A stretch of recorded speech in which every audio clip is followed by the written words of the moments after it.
angel of death has once again visited the house of Alpha Phi Omega. His irresistible clutch has snatched from us, from our midst, our brother Ben, dearly beloved and greatly respected.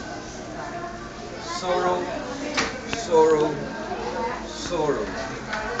No words can possibly describe our grief, and no assurance can contain us in this great loss.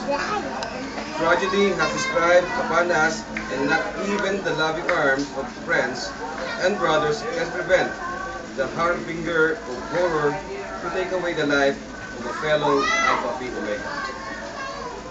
The circle is broken. The triangle is dented.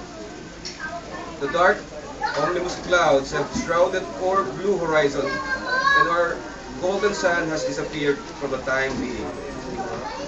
Even its bright rays cannot penetrate the gloom of this sad occasion. Alas, for a moment, the lights of Alpha Phi Omega are extinguished, and our beloved fraternity plunges into darkness. Darkness.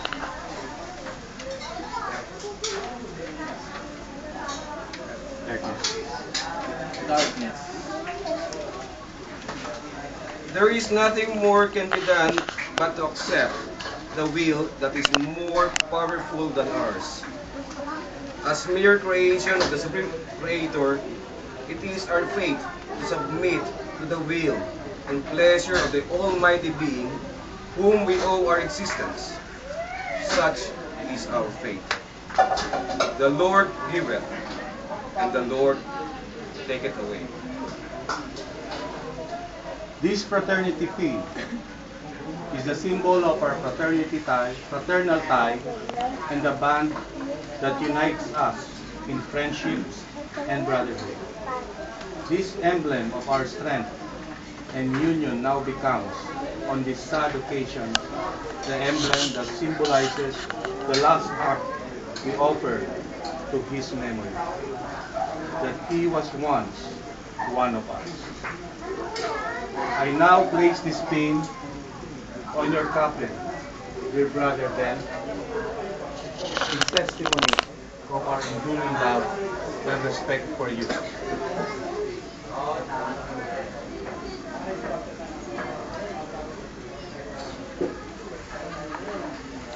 The duties that we owe to our dear dead have been observed.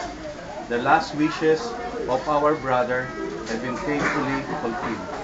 And although we part in sorrow at the loss of one of our kind, we take comfort and consolation in the belief that in due time, we ourselves shall cross the great beyond and join them in the eternal fellowship in the grand celestial chapter above. The light of service is extinguished, and may warn the death of our friend. The light of friendship is extinguished, and we grieve for the passing of our friend. So is the light of leadership also extinguished, and we greatly deplore the loss of one of our leaders. Goodbye, dear friend. Goodbye, dear brother Ben.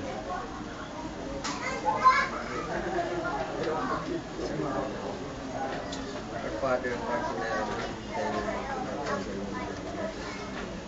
Give us this day our daily bread, and forgive us our sins, as we forgive those who sin against us. Do not bring us to the test, but deliver us from evil.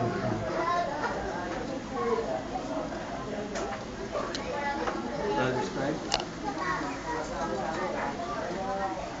ceremonies, Let us all pray in prayer. May the Almighty let us all join in prayer. May the Almighty and the merciful God, May the the Supreme Almighty and God, merciful God and the Supreme Grand Chancellor of the Alpha Phi Omega cloak you in His love and protection, and keep you in His heavenly care until we meet again. Let's form our traditional circle.